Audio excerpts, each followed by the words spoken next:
সকল ব্যবসায়ীদের দায়িত্ব, তারা কাদিয়ানীদের সমস্ত পণ্য যাতে এমনি পিছনে পড়ে যায় ওইভাবে জরুরি সমস্ত পণ্য উৎপাদন করা, বাজারজাত করা।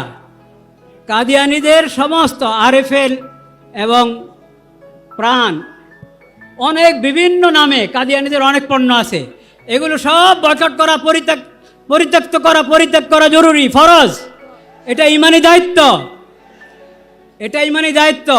নমাজ পড়ি রাসূলুল্লাহ সাল্লাল্লাহু আলাইহি ওয়াসাল্লামের সুন্নত মোতাবেক, অজুখানে গিয়ে দেখা যায় আরএফএলের বদনা, আরএফএলের লোটা।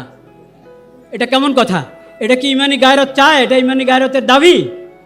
এই জন্য কাদিয়ানীদের সমস্ত পণ্য আমরা বুঝে শুনে, যেই নামে হোক, পরিচিত অপরিচিত নামে যেটা হোক, ওটা থেকে আমরা দূরে থাকবো ইনশাআল্লাহ।